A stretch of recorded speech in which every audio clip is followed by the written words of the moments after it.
सुबह का समय था। रामपुर गांव में कड़ाके की सर्दी पड़ रही थी। चारों तरफ हल्का हल्का कोहरा छाया हुआ था, जिस वजह से अब भी गांव में सभी के घर बंद थे। सर्दी होने की वजह से सभी अपने घरों में दुबके हुए थे। जानवर और पंछी भी अपने अपने घरों में छुपे बैठे हुए थे। गांव के चौराहे पर कुछ लोग आग ताप रहे थे। गजब ठंड है भैया, गजब। इस बार तो रामपुर में कड़ाके की ठंड पड़ी है। ऐसा लगता है कि ये हमें बर्बाद करके ही रहेगी। हाँ, सही कह रहे हो भाई।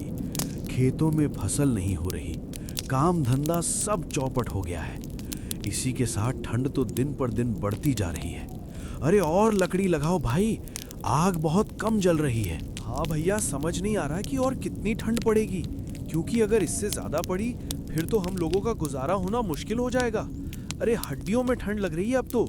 हाँ, मैंने तो पहले ही जंगल से लकड़ियां काट कर रख ली थी, इसीलिए अभी आराम से ताप रहे हैं। हाँ, तुमने बिल्कुल सही कर लिया। मैंने तो सोचा इस बार सर्दी ज्यादा दिन नहीं पड़ेगी, इसीलिए चूक गया। अब देखो मुझे कितनी परेशानी उठानी पड़ रही है। एक तो कोहरा भी ऐसा है कि क्या कहूँ। सर्दियों का कहर शुरू हो चुका था और इसी रामपुर गांव में रहता था रामू का छोटा सा परिवार। रामू अपनी पत्नी सुनीता और दो छोटे छोटे बच्चों रोहन और मीना के साथ एक टूटी फूटी झोपड़ी में रहता था, जिसमें कोने कोने से ठंड को चीरती हुई हवा आती रहती थी। हे भगवान, ठंड तो पहले भी पड़ा करती थी, पर इस बार की ठंड तो लगता है हमारी जान लेकर रहेगी। ये लकड़ियां जलने का नाम ही नहीं ले रही हैं। अरे सुनीता, तुमने अभी तक खाना नहीं बनाया? बच्चे कब से भूखे बैठे हैं।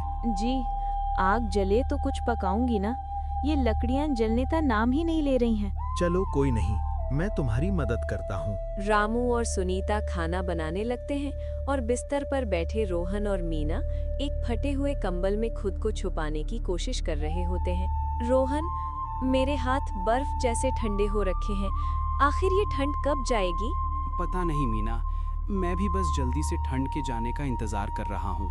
मीना और रोहन की ठंड से हालत खराब हो रही होती है और ऊपर से उस रात बर्फ इतनी पड़ती है कि उनकी टूटी फूटी झोपड़ी उस रात बर्फ से पूरी ढक जाती है। सुबह उठकर रामू बाहर जाकर देखता है तो पूरी झोपड़ी बर्फ से ढकी हुई होती है।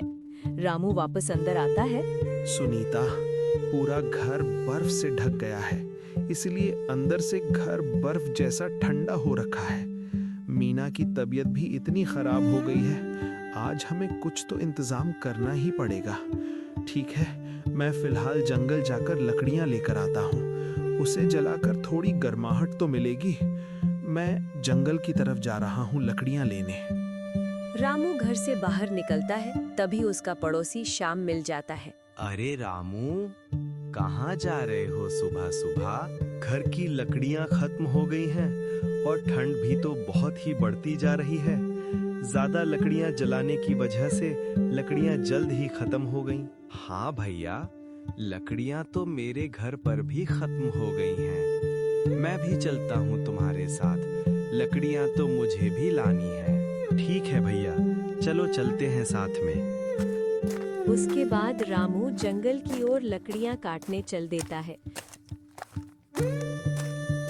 दोनों जंगल पहुंच जाते हैं और अपनी अपनी लकड़ियां काटने लगते हैं। रामू पूरी मेहनत से लकड़ियां काट रहा होता है और उसी की तरह बाकी लोग भी अपने लिए लकड़ियां काट रहे होते हैं। कुछ देर बाद वहां एक बूढ़ी काकी आती है और एक आदमी के पास जाकर मदद मांगती है। अरे बेटा, मेरी मदद करो, थोड़ी लकड़ियां मुझे भी दे दो। ओ काकी, चलो जाओ यहाँ से। इतनी ठंड में मेरे अपने लिए तो लकड़ियाँ काटी नहीं जा रही और ऊपर से तुम भी मांगने आ गई। मैं लकड़ियाँ नहीं दूंगा, जाओ तुम अपने लिए लकड़ियाँ खुद काट लो। बेचारी बूढ़ी काकी वहां से चली जाती है और फिर दूसरे आदमी से जाकर बोलती है। अरे बेटा, इस बुढ़िया की मदद करो, थोड़ी लकड़ी मुझे भी दे दो। अरे काकी, कहाँ से दे दूं लकड़ी? यहाँ अपने लिए भी पूरी नहीं पड़ रही। उस बूढ़ी काकी की कोई भी मदद नहीं करता। वो वहां से उदास होकर जाने लगती है। देख रामू, वो बूढ़ी काकी कैसे सबसे लकड़ियां मांग रही है और कोई भी उसकी मदद नहीं कर रहा, और करेगा भी कैसे? इतनी ठंड में अपने लिए ही लकड़ी काटने में कितनी मुश्किल हो रही है, फिर ऐसे में कौन उसकी मदद करेगा? अरे काकी रुको। हाँ बेटा, तुमने मुझे बुलाया? ओ काकी, आपको लकड़ियां ही चाहिए ना? आप मुझसे मांग लेती। मैंने सोचा जैसे सबने लकड़ियां देने से मना कर दिया, वैसे ही तुम भी कर दोगे। अरे नहीं काकी, मैं अपने लिए दूसरी लकड़ियां काट लूंगा। अरे बेटा, भगवान तुम्हारा भला करे। जब काकी लकड़ियां उठाती है तो लकड़ियों का वजन ज्यादा होने के कारण वो उसे उठा नहीं पाती। ये लकड़ियां तो बहुत भारी हैं, मुझसे उठ ही नहीं रही। बस बेटा, तुम इन लकड़ियों को ले जाकर मेरी झोपड़ी तक रखवा दो, मैं इनको उठा नहीं पाऊंगी। ठीक है काकी, पर आपकी झोपड़ी है किधर? अरे बेटा, बस यहीं पास में ही है। बस फिर रामू लकड़ियों की बड़ी गठरी उठाकर उस बूढ़ी काकी के साथ उसके घर की ओर चल पड़ता है। वो उन लकड़ियों को झोपड़ी के अंदर चूल्हे के पास रख देता है। अच्छा काकी, अब मैं चलता हूँ, शाम होने वाली है और अभी मुझे लकड़ियाँ काट कर भी घर ले जाना है। मेरी बेटी की ठंड की वजह से काफी तबीयत खराब हो गई है और ऊपर से हमारी झोपड़ी पूरी टूटी फूटी पड़ी है। घर जाकर लकड़ियाँ जलाऊंगा तो शायद उन्हें आराम मिले। ठीक है बेटा, तुमने आज इस बुढ़िया की बहुत मदद की और मैं तुम्हें इसके बदले कुछ देना चाहती हूँ। रामू उस बूढ़ी औरत की बात सुनकर थोड़ा हैरान हो जाता है। बूढ़ी काकी एक छोटा सा ऊन का गोला लेकर आती है, जिसमें रंग बिरंगी ऊन लिपटी हुई थी। ये लो, ले लो बेटा, ये तुम्हारे बहुत काम आएगा। ये इतना सा ऊन का गोला मेरे किस काम आएगा भला? क्या हुआ बेटा, किस सोच में पड़ गए? नहीं नहीं, कुछ नहीं काकी, मैं तो बस ऐसे ही सोच रहा था। चलो काकी, अब मैं अपने घर चलता हूँ और इस ऊन के लिए आपका बहुत बहुत धन्यवाद। फिर रामू थोड़ी बहुत लकड़ियां काटकर घर आ जाता है। घर पहुंचकर रामू अपनी जेब से ऊन का गोला निकालकर बगल में रख देता है। मैं कब से आपका इंतजार कर रही थी, इतनी देर कहाँ लगा दी? अरे एक बूढ़ी काकी मिल गई थी, बस उनकी मदद करने में वक्त लग गया। वो अकेली रहती थी और ठंड से ठिठुर रही थी।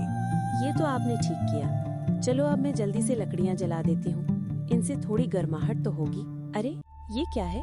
ये ऊन का गोला आप कहाँ से ले आए, वो भी इतना रंग बिरंगा? अरे ये ऊन बूढ़ी काकी ने मुझे दिया है, बोली ये तुम्हारे बहुत काम आएगा। बताओ भला, ये छोटा सा ऊन का गोला किस काम आएगा? सुनीता उस ऊन के गोले को हाथ में पकड़ती है तो उसे बड़ी गर्माहट महसूस होती है। ये ऊन तो बड़ी गर्म है, क्यों ना मैं इससे मीना के लिए एक टोपा बना लूं, इससे इसके कानों को ठंड नहीं लगेगी। मैंने पूरा टोपा तैयार कर दिया, फिर भी ये ऊन उतना का उतना कैसे है?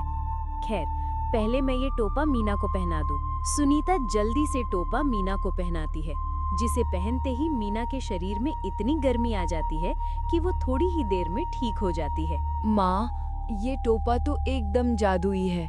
देखो ना, इसे पहनते ही मेरे शरीर में इतनी गर्माहट आ गई। एक टोपा फिर मेरे लिए भी बना दो ना माँ। हाँ, मैं अभी तुम्हारे लिए भी बना देती हूँ। सुनीता फिर से अपनी सिलाई को चलाती है और रोहन के लिए भी एक टोपा तैयार कर देती है। लेकिन ये क्या, सुनीता देखती है कि ऊन का गोला तो अभी भी उतने का उतना ही है। मुझे तो कुछ गड़बड़ लगता है, ऊन का गोला खत्म ही नहीं हो रहा। एक काम करती हूँ, मैं इससे बच्चों के लिए स्वेटर बना देती हूँ। ये सोचकर सुनीता फिर से अपनी सिलाइयाँ चलाती है और झटपट बच्चों के लिए स्वेटर बना देती है। सुनीता ने फिर ऊन की तरफ देखा, लेकिन अभी भी ऊन का आकार छोटा नहीं होता। लगता है जादू है इस ऊन में। मैंने इससे बच्चों के लिए 2 टोपियां और 2 स्वेटर बना दिए। इसके बाद भी ये ऊन का गोला उतना का उतना ही है। हाँ सुनीता, तुम सही कहती हो, लगता है ये कोई जादुई ऊन है। बस फिर सुनीता अपनी सिलाई को चलाकर एक बड़ा सा कंबल बुन देती है। कंबल बनने के बाद भी ऊन का गोला उतने का उतना ही रहता है। ये तो सच में कमाल का ऊन है। उस बूढ़ी काकी का भला हो, जिसने इतनी कड़कती ठंड में हमारी इतनी मदद की, वरना पता नहीं हमारा क्या हाल हो रहा होता। सही कहती हो सुनीता, अब इस कंबल को ओढ़कर आज हम सब कितनी चैन से सो पाएंगे। बाबूजी, अब आप दोनों बाद में बातें कर लेना। जल्दी से पहले ये कंबल हमको ओढ़ा दो। हम इस नए नरम गरम कंबल में सोना चाहते हैं। हाँ हाँ बच्चों, अभी हम सब इस कंबल में साथ में सोएंगे। उस रात सर्दियों की सबसे ठंडी रात होती है। पूरी रात आराम से गुजरने के बाद जब सब सुबह नींद से उठते हैं तो देखते हैं बाहर बहुत बर्फ पड़ रही है। अरे बाप रे, बाहर देखो तो जरा कितनी बर्फ पड़ रही है। आज आप काम पर नहीं जाओ तो अच्छा रहेगा। ऐसी ठंड में बाहर जाना ठीक नहीं। देखो तो कितनी बर्फ पड़ रही है और तूफान आ रहा है। काम पर तो जाना पड़ेगा ना सुनीता, वरना खाने को कहाँ से आएगा। इतना कहकर रामू बर्फबारी में घर से निकलकर लाला धर्मचंद के यहाँ काम पर पहुँच जाता है। अरे रामू, अच्छा हुआ कि तू आ गया। देख रामू, अब तुझे आज से काम पर आने की जरूरत नहीं है, क्योंकि इतनी बर्फ पड़ रही है। इतनी बर्फबारी में मैं तुझसे क्या काम करवाऊंगा। पर लाला जी, मुझे काम की बहुत जरूरत है। अभी करवाने के लिए मेरे पास कोई काम नहीं है। अभी 2 महीने तक तो मेरे पास कोई काम नहीं है। तू अपना कहीं और देख ले। इतना कहकर लाला धर्मचंद वहां से चला जाता है। रामू निराश मन से घर वापस लौट आता है और अपनी नौकरी से निकाले जाने के बाद वो अपनी पत्नी को बताता है। अब क्या होगा? इतनी ठंड में गांव में कोई काम नहीं दे रहा है और अब हम अपने खाने का इंतजाम कैसे करेंगे? जी, मेरे पास एक विचार है। क्यों ना मैं इन ऊन से कुछ स्वेटर बना दूं? उन्हें तुम बाजार में बेच देना। एक स्वेटर के कम से कम 300-400 रुपए तो मिल ही जाएंगे। अरे हाँ सुनीता, ये विचार मुझे पहले क्यों नहीं आया? तो ठीक है, मैं अभी स्वेटर बनाने का काम शुरू कर देती हूँ। सुनीता ऊन से रंग बिरंगे स्वेटर बनाने लगती है। कुछ ही घंटे में वो 2-4 स्वेटर तैयार कर देती है। अभी मैंने 4 स्वेटर बना दिए हैं, आप इनको बेच आइए। तब तक मैं और स्वेटर तैयार कर दूंगी। स्वेटर को लेकर रामू बाजार की ओर निकल जाता है। रंग बिरंगे और बेहद गर्म स्वेटर देखकर लोगों को वो स्वेटर बहुत अच्छे लगते हैं और रामू ने एक स्वेटर की कीमत 500 रुपए रखी। क्वालिटी अच्छी होने के कारण रामू के चारों स्वेटर तुरंत बिक जाते हैं। आज रामू बहुत खुश था। उसने उन 2000 रुपयों से घर के लिए ढेर सारा राशन खरीदा और घर आ गया। सुनीता, आज तो बहुत ठंड है। बाहर इतनी ठंड में खड़े होकर स्वेटर बेचना भी आसान काम नहीं है। पर ये देखो, आज हमारी 2000 रुपए की कमाई हुई है। ये मैं कुछ राशन लाया हूँ, इससे तुम खाना बना लो। और हाँ, सबसे पहले मेरे लिए बढ़िया सी गर्मा गर्म चाय बना दो, बहुत ठंड लग रही है। सुनीता ने जल्दी से गर्मा गर्म चाय बनाकर रामू को दी। चाय पीकर रामू के पूरे शरीर में एक गर्माहट सी आ जाती है। जी, ये देखिए, मैंने आपके लिए भी एक स्वेटर बनाया है। अब आप इसे पहन कर देखिए। रामू ने जैसे ही इस स्वेटर को पहना, उसके अंदर मानो एक आग जैसी गर्माहट उत्पन्न हो रही हो। सुनीता, ये स्वेटर तो बहुत गर्म है। अब मैं इसे ही पहनकर बाजार में स्वेटर बेचने जाया करूँगा। रामू का स्वेटर का काम बहुत अच्छा चल पड़ता है। वो हर दिन स्वेटर बेचकर 2-3 हजार रुपए कमाने लगा। कुछ ही दिनों में उनके पास 50,000 रुपए से भी ज्यादा जमा हो जाते हैं। उन पैसों से वे अपनी टूटी फूटी झोपड़ी की जगह एक पक्का और गर्म घर बनवा लेते हैं।